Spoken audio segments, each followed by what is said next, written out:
Hi folks, this is Daniel Falconer here from Where to Workshop. How are you all? I'm here to give you some more behind the scenes stories and anecdotes about the second range of collectibles that we're offering in our auctions of number 001 of each collectible. Your chance to own the very first piece off the run of some of our awesome statues and environments that we've released over the years. First up today is Azog, Commander of Legions, sculpted by Lindsay Crummet Baker.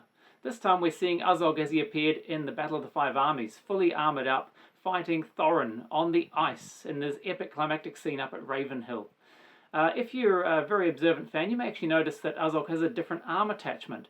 From the very first movie, when we saw that Azog got his arm chopped off by Thorin, he's had this weird kind of almost barbecue fork-like attachment jammed into the end of his arm. By the time we got to the Battle of the Five Armies, Peter wanted to dispense with that and actually put a new sword arm on Azog. So in something that, thank goodness, was off camera, Azog must have torn the old piece from his arm and inserted this new attachment ready for battle. The next statue I want to tell you guys about is one of my personal favourites, and that is Dane on his warboard from the Battle of the Five Armies. When Dane shows up, he totally steals the scene. He's got this fantastic sense of humour about him. Really cool character, totally irreverent. He's throwing insults at Thranduil.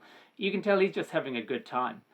The boar that he rides, actually, interestingly enough, was going to be a huge, great big wild boar with a massive, great big razor crest on the back of it, enormous, great big tusks, and about the size of a Clydesdale horse. But somewhere along the line, Peter Jackson had some second thoughts about that and thought he might play more to Dane's sense of irreverence and actually put him on something a little bit more ironic. That's how we ended up on the bizarre little surprising kuni pot-bellied pig, which we see him ride on in the movie, and that's what we see him on in our statue, careening down the hill, waving his hammer, looking at any moment like he could fall over and tumble. Let's talk about Faramir, captain of Gondor and the brother of Boromir. One of the very first collectibles that we produced after a brief hiatus of a few years there, and one that was actually requested by our fans and collectors. We were very pleased to finally get to him, given he's such an important character in the second and third Lord of the Rings movies. Given that he's an archer and a ranger, we thought it'd be kind of cool to depict Faramir with his bow and his arrows, but we didn't want to just produce the exact same pose that we'd already seen with Legolas in the past. That led us to the crouching position that we put him in, as if he's sitting up on a raised promontory of rock. He's reaching back to pull an arrow out, and he's eyeing out to see his enemies. Maybe it's a moment sort of just off camera in the scene when they ambush the Mumuk and all the Haradrim, or maybe it's from another part of the story. But putting him up on the rock, we felt elevated and give him a bit more presence, even if he is in a crouching position. One of the more interesting miniature environment collectibles that we've produced over the years was Rivendell by master model maker David Tremont. Rivendell was a really interesting one. We had the original shooting miniature, which was the size of a room for David to work from.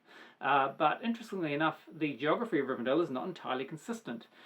Eagle-eyed viewers may notice that in different shots in The Lord of the Rings, it actually changes. There are even entire towers and walkways that appear and disappear between shots. We're going to chalk that up to elven magic. But when it came to making our collectible, it was a little bit challenging. What we did was find one master shot that we tried to match as closely as possible, and then went in and made sure that all the really cool bits of Rivendell were still included in the miniature somewhere, perhaps just behind something for that master shot. Now let's talk about the Ring Wraith at the Ford by Brigitte West. The Ring Wraith was actually designed to be a companion piece to Arwen on Asphaleth, which would release shortly beforehand. The idea being that you could actually pose these two statues facing off against each other on your shelf. Interestingly enough, Brigitte has sculpted multiple Ring Wraiths and multiple Wraith horses for us over the years, so that she was no stranger to this. In fact, Brigitte is an absolute master when it comes to horse anatomy, and also to all the fine details in the clothing. Given that the Ring Wraiths had literally meters of fabric in their costumes in the movie, that was a huge amount of area, even at 1/6 scale, for Brigitte to sculpt and to detail with tiny, windy little wee tools. Alright folks, that's 5 more stories, 5 more collectibles. I hope you enjoyed them. I'll be here again next week with 5 more for you. In the meantime, why don't you go check out those links for the 001 auctions right now. See you later, everyone.